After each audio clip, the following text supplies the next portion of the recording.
And I remember it like it was yesterday. I was 16 years old.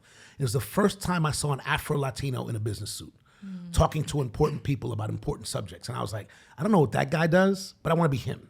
Because I hadn't seen anybody like that. It was a reference. And so from that, I learned you got to see it to be it, right? You got to see it's got to be possible in your mind before you could try to achieve something. This is where it all begins. So say goodbye to all your fears, all your doubts. This is where they die. This is where we come to win, we come to fly. This is where we make our dreams come to life. Welcome to Innovation City. Welcome to Innovation City, a podcast featuring the innovators, creators, and disruptors who are fueling innovation in cities across the nation. My name is Tyler Kelly. I'm here with my co-host, Leanne Buchanan. Hello, hello.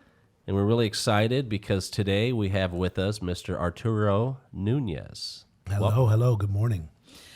Arturo. Yes, ma'am. I am really excited to have this conversation because this might be the first time we formally sat down. Is that true? With cameras on. Yeah, there you go. Fair enough. And had a conversation. Fair enough. About the awesomeness that you are. We're going to talk about the many hats that you wear because there are so many. But before we do, I really want those listeners to get to know who you are. Okay. So the question I love to start off with is, what is your superpower and how did you discover it? That's a great question. What is my superpower and how did I discover it? I would say my superpower can be summed up in one of my favorite quotes. It's a quote by Tony Robbins, or at least it's ascribed to Tony Robbins. Who knows if he said it first. But it says, the quality of your life is dictated by the quality of your relationships. And so my entire life, I've been connecting people and putting people together. I feel like that's my superpower. And oftentimes, not only do I connect the people, but then when I see two magical people together doing things, then I want to collaborate with them. And so in a certain way, I foster that innovation by putting the people together and then becoming part of it. And I love to do it. I meet people. I've been blessed and privileged to travel all over the world and meet amazing people. And I love to connect those dots. I used to say that I always felt like I had the puzzle pieces to a 1,000-piece puzzle, but lost the box top. So I didn't realize what it was supposed to look like. And so I started just putting pieces together. Yeah. And that's just how I ended up here. Connecting is a superpower that I know really describes who you are, because I can't think of the many times where there's an email that says, you need to meet this person, or you should know this person, or do you know this person? That is so you. But I want to go way, way back because there had to have been a time maybe in your childhood or early on in your career when you first started realizing that your capacity to connect people in such a nuanced and intentional way was something different. So talk to us a little bit about the story of how your connection superpower evolved. Yeah, I've never thought about it in that light, but I think if I were to really reflect on it, I would say that, as a person of color in corporate America, you're always a cultural translator. So that means connecting the dots for people about things they don't see or they don't experience, they don't understand, bringing it to life for them. So I think I started doing that when I started working in corporate America. I was 16 years old, my first job at Johnson & Johnson. And I always worked, not always, but many times worked in ethnic department or trying to figure out how to attract ethnic customers or people of color. And so I was a cultural translator. Like, hey, here's what's happening here. Here's why it makes sense. Here's why how you should understand it. Here's why it matters to your customers. And I think that journey was a journey of connecting dots. I think that's probably where the impetus of all this began.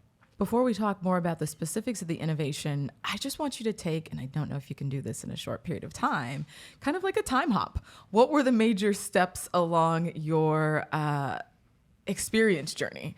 Because you mentioned you started in corporate America. Yep. I want you to be specific about some of the roles that you've had, because I think it would inspire a lot of young people that listen. Sure. So I want to start with the first thing that happened in my journey for corporate America, which I think is really important. Is I ran into an organization not unlike yours. I started an organization called Inroads, Northern New Jersey. I was brought to an Inroads meeting by a friend of mine. I had no interest in joining the organization. I didn't know what it was. We were just out on a Saturday, me and a friend. And I went to this place and I saw this guy. His name was Miguel Cardona. And I remember it like it was yesterday. I was 16 years old. It was the first time I saw an Afro-Latino in a business suit talking to important people about important subjects. And I was like, I don't know what that guy does, but I want to be him.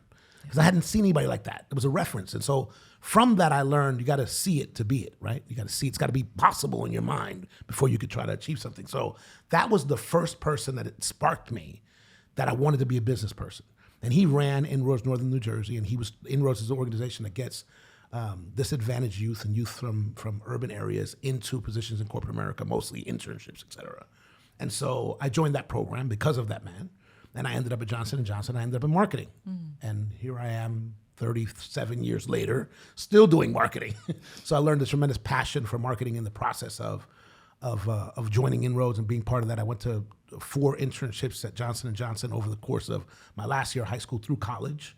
And that's how I really got to, graduated from college, had a leg up on people because I actually had actual experience in a big corporation. Then I joined Colgate-Palmolive, so we get to resume time. So Colgate-Palmolive, worked both domestically and internationally, lived in Costa Rica for Colgate for a while as well. Then I joined PepsiCo. PepsiCo, I was working international, based in Florida. Then I joined Diageo, a spirits company out of New York, Johnny Walker, Hennessy, Tanqueray, Dom Perignon, blah, blah, blah, you name it, all the high-end premium spirits. And then I got a call from the NBA, and the NBA needed a licensing director for Latin America. I joined the NBA as licensing director, went from licensing director to marketing director to managing director to GM and VP for Latin America and U.S. Hispanic for the NBA. Then I went to Nike, took on a job running the Americas, Latin America, and Canada. That turned into emerging markets, which was Latin America, Canada, India, Africa, Southeast Asia, Australia, New Zealand, South Korea, the Philippines. Lived on an airplane, traveling around the world, telling incredible sports stories. Probably my favorite job of all time because of the cultural aspect of it. We'll talk about that in a minute. And then I got pulled kicking and screaming out of that job to become the vice president of Nike basketball worldwide. I really wanted to stay in the emerging markets job, but they needed somebody in basketball, and I inherited the marketing and storytelling for LeBron James, Kobe Bryant, rest in peace, Kyrie Irving, Kevin Durant, Paul George, et cetera. An embarrassment of riches of basketball athletes. I got the opportunity to tell their stories around the world because we had, China was our second biggest market. Obviously, America was the biggest market, but all of the world basketball was a thing, actually guided by the NBA and the work that we did there internationally. And then I thought that my career would be, hey, that's it. I'm going to probably retire from Nike. A lot of friends and fam, a lot of amazing work done there. Got a call from Apple one day. Never did anything in technology. I was like, Apple, that's interesting. Came back to Florida from Portland, Oregon, and took a job running marketing for Apple for Latin America. So I was the head of marketing for Apple for Latin America and U.S. Hispanic. I did that for about 4 years, and then I retired. I said, that's it. I'm done. Corporate America, I'm finished. And I went off to do a bunch of passion projects. And the first ones that I did was I opened up a restaurant in LA, became a partner in a restaurant in LA. It's called Chulita. It's a beautiful place on Venice Beach. And then I started working with some friends on some apps. So we have a couple apps that are in the marketplace right now. Then I started talking to a friend about doing a wine company, and that came to fruition, a friend and a celebrity friend. We have a wine company together. Then I started talking about opening a bar here in Miami, which opened about 3 months ago. And in the process of doing all that stuff, I kept being asked by people to help them with their marketing. Hey, you're a marketing guy. Can you give me some advice on this? And I realized that doing that for free was not a sustainable business strategy. So I opened a consulting firm to allow me to do that. Yes. And we did that just before George Floyd. And as you can imagine, a lot of companies are trying to find their way to hire and or target people of color. And so it started raining business. So I started working for the NFL. I started working for Nextdoor as a consultant. And so in the process of doing all these wonderful things, I hadn't heard from I know I'm going long, but I'm going to finish soon, I promise. I hadn't heard from a recruiter in 2 years. I thought I had lost it. And in 1 week, 3 recruiters hit me, talking about 3 different roles. One was for a TV company for Latin America, to run Latin America. The other one was for an entertainment company to be the chief brand officer worldwide. And the third one was a company I knew nothing about called NuBank. And when I met the CEO and the chairman of NuBank, I was so inspired by their vision to help the underbanked and the unbanked that I was like, wow, this is right up my alley. And it's a Brazilian company. I have a special place in my heart for Brazil. It's always been like a second home to me. And so I took this opportunity. I joined NuBank as the CMO of that company. We are IPOing December 9th in New York. I will be at this New York Stock Exchange ringing the bell with the CEO and chairman. Very excited about that. And it's an amazing company that's disrupting banking. And we're in Brazil, Brazil, Mexico, and Colombia today with plans to go beyond that in the near future. We have almost 50 million customers that call NuBank their bank. And it's been an amazing journey in a new category I knew nothing about. So I think if I put all the things together, yes, I would say that what strings them together is culture, my deep abiding love for culture and telling cultural stories that matter, one.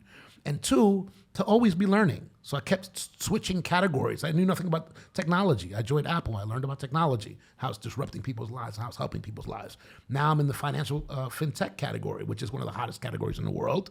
And we're also disrupting and changing people's lives. So I think that's what those things have in common. And sorry for the long-winded response, but that's me in a nutshell. We're done now. No. Wow. So the podcast is over. We can stop here.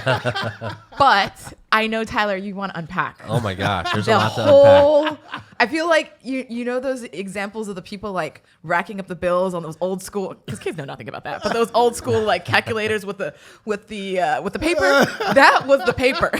So let's run the paper back. And Tyler, where do you want to start? Less quality control. Let me know where you want to dig. Let's do it. Well, you mentioned culture and connection, and I know you're a connector, and so telling those stories to communities that maybe I'm trying to get the timeline on the NBA like in Asia, right? Because it's like the biggest thing in Asia at this point. Yeah. I'm assuming like you were part of that build-up. Yeah, when I joined the NBA, David Stern had this vision about making this league international. David Stern was a visionary genius, rest in peace. And when he started with the league, it was a very small local thing, and the stadiums had 2,000 people going, and it wasn't very organized professional. And David Stern really professionalized basketball. And he had a vision that it was going to be entertainment, it was going to be international. And I think a lot of people didn't really believe that when it started, because, the world is football, football, football, and football, right? Just like Brazil and whatever. But he had a vision, and he thought that by telling the stories of athletes who were actually in the league, who were international, he could compel and inspire more people to play the game. And so when I joined the NBA, I was running Latin America. I was the licensing director at first, but I eventually ended up running Latin America. And I worked for Stern directly for a little time. There were 3 Latin players in the NBA. By the time I left the NBA, there were 19. Wow. And when I say that to people, they go, "Oh, Arturo, you were also involved in recruiting?" No, we had nothing to do with recruiting. What we did was take games, camps, clinics, television content, merchandising to the region and tell stories about the amazing athletes coming out of Latin America who played the game at the highest level. Those stories that inspired other kids to say, "Wait a minute, this is possible for me. I thought this was an American thing. It was not an American thing. It's possible for me." So during my time at the NBA, guys like Carlos Arroyo from Puerto Rico, Eduardo Nájera from Mexico, Felipe Lopez from Dominican Republic, Manu Ginobili from Argentina, Nene Hilario, Leandrinho from Brazil. All these guys came up while I was at the NBA because they saw this game being broadcast in their country for the first time. They had access to the game. That made them want to play, and they achieved the highest levels. So it was very inspiring to watch all that happen. By the way, while I was doing my part in Latin America, David Stern had other people like me doing the same thing in other parts of the world, to the point where like 35% of the NBA at one point was international players. So this idea, he had the right idea that this could become a global game. You mentioned China a little while ago. When we were at the NBA, I think they got 10 or 12 broadcast deals in China. That's how big a market China was. So massive deals to be able to show the games. I traveled to China with Kobe Bryant. And I'll never forget this. We were leaving our hotel one morning, and there were 35,000 fans outside the hotel. And the Chinese government was trying to fine us for having an event that didn't have permits. We're like, no, we're not having an event. We're just leaving the hotel.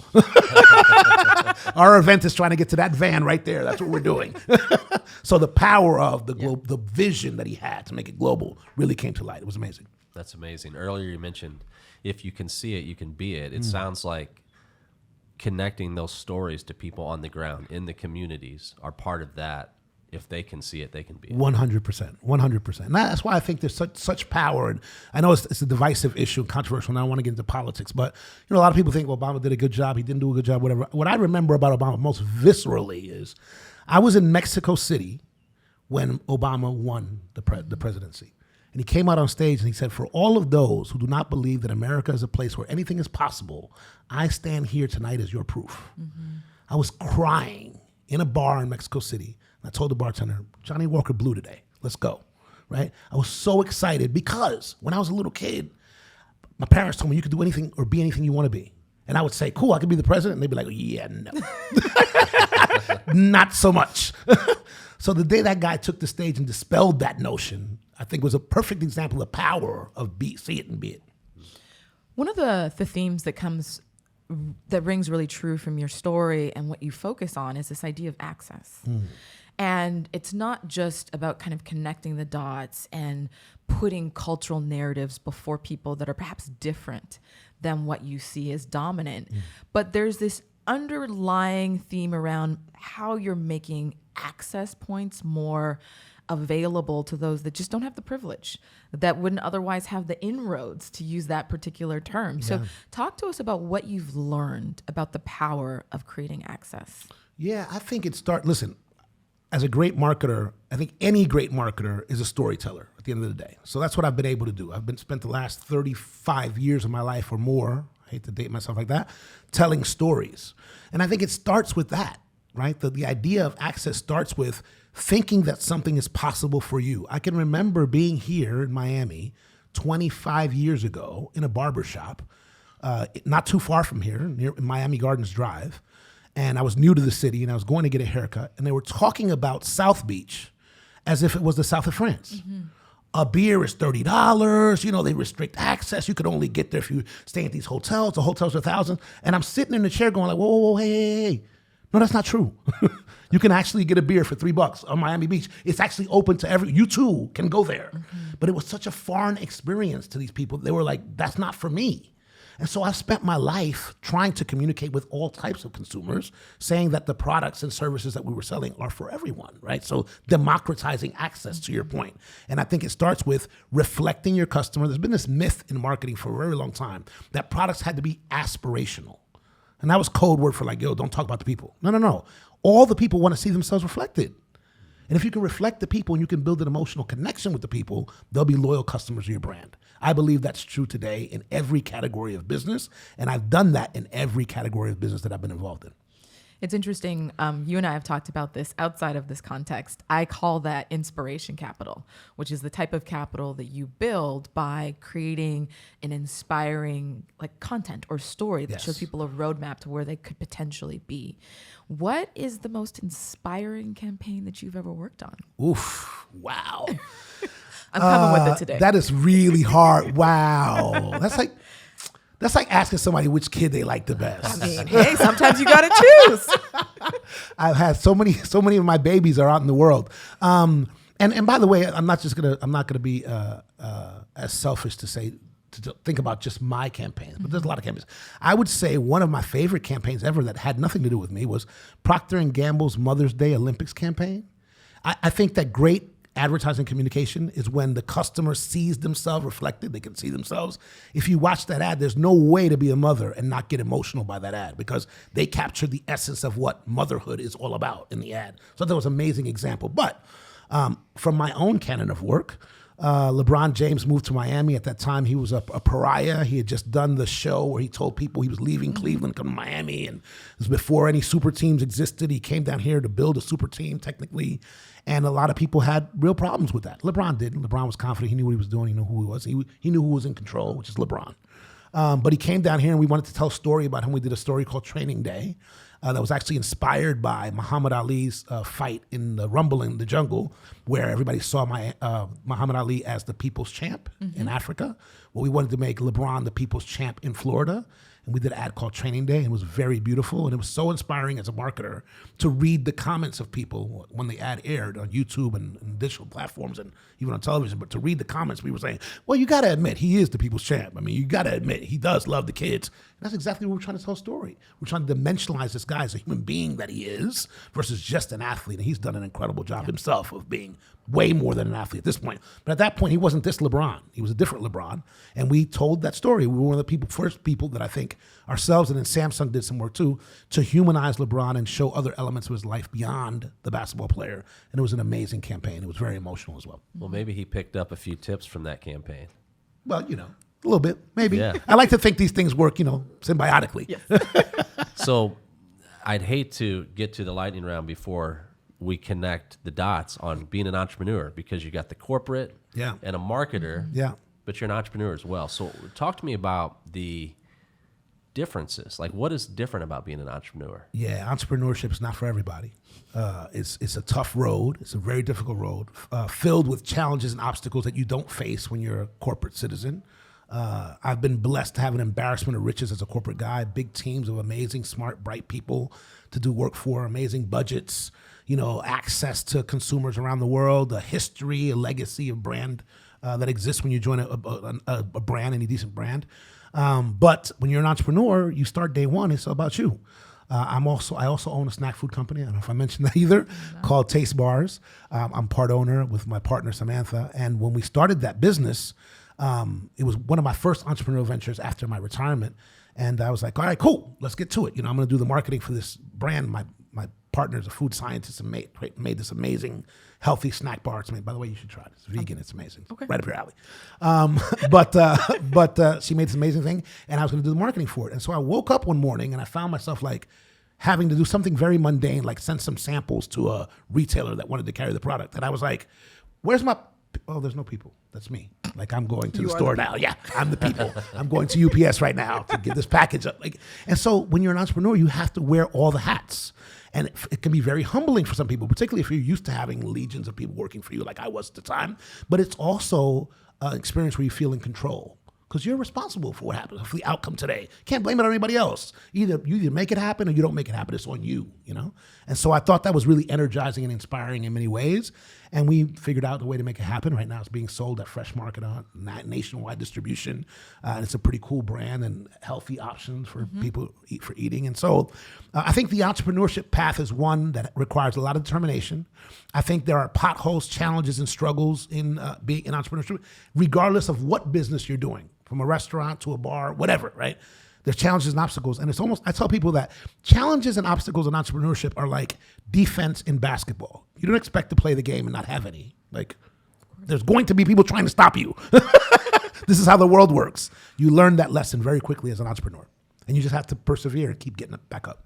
That's such great advice. I know a lot of the folks that tune into Innovation City are entrepreneurs. They're also corporate folks, but being able to understand the differences, to Tyler's point, between having that big budget and then being the workhorse. Forces you to make some critical decisions, and forces you to prioritize, right?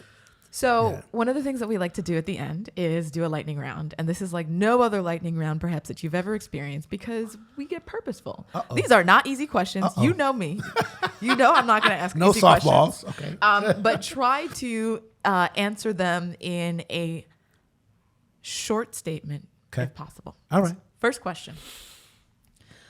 What did you learn from your biggest regret? I learned the importance of being of your word.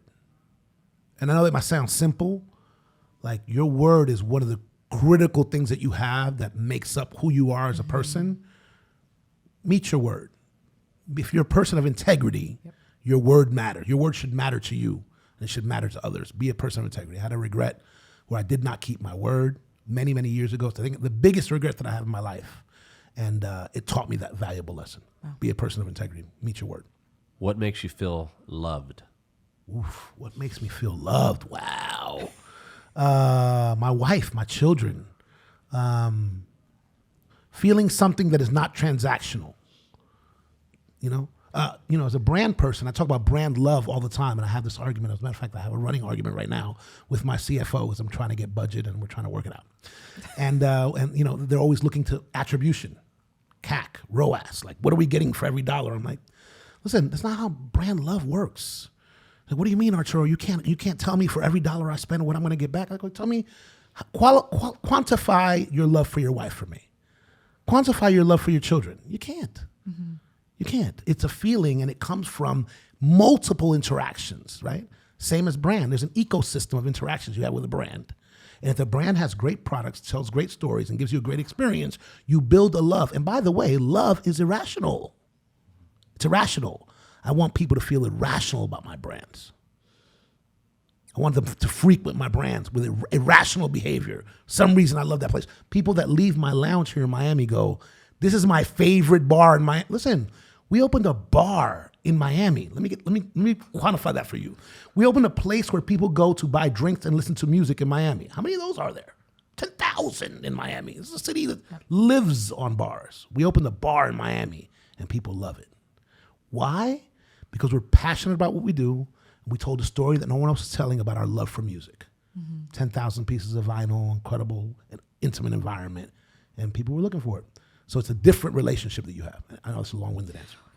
It sounds like the name of the book that you're going to write. Actually, I think it's perfect. We've talked about book actually, coming soon. Oh, okay. All right. What risk are you happy that you took? I think every single time, and you could probably appreciate this. So as a kid of immigrants, every single time in my career, my parents are 98 and 96. They're still with me today. They live in Westchester, Miami. I'm blessed to still have them with me. Every single time I left one job to go to another, my parents were like, "You doing what?"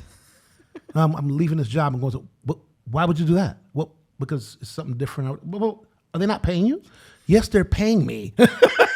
I found some other people that will pay me equal or more to go do something else. I'm going to go do that. They never understood it. I think each one of those moves was a risk.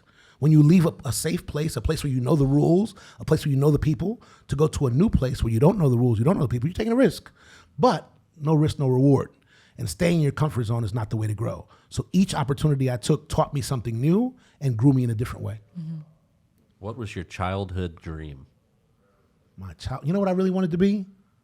A lawyer like Leanne Buchanan. That's what I wanted to be. I wanted to be an attorney. I had watched way too much Perry Mason on TV, and I was like, I want to be that dude. I want to tell stories in a courtroom setting and try to save people's lives. That's what I really wanted to do. And so I took the LSAT. I did very well on the test. I got into a bunch of schools, but I also got 14 job offers. I went to work, and I never looked back. But I'm still in some ways a frustrated. Anybody that argues with me knows that I'm a frustrated attorney. And I hate it when I argue with attorneys because they know what they're doing, and I don't, but I try to. Yeah, we run those mental gymnastics around folks. But I do think you are saving people's lives by creating moments and experiences that inspire.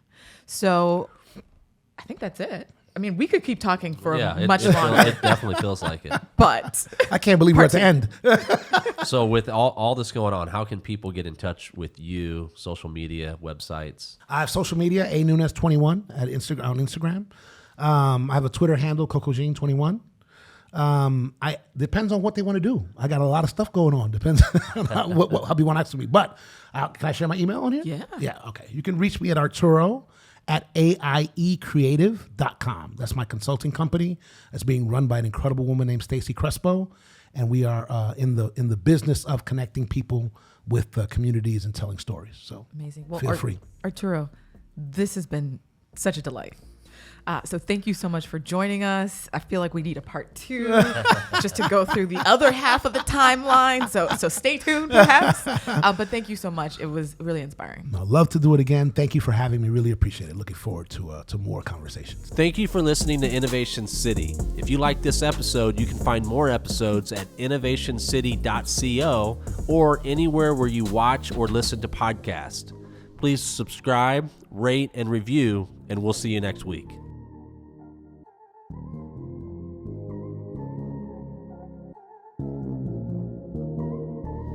This is where it all begins, so say goodbye to all your fears, all your doubts. This is where they die. This is where we come to win, we come to fly. This is where we make our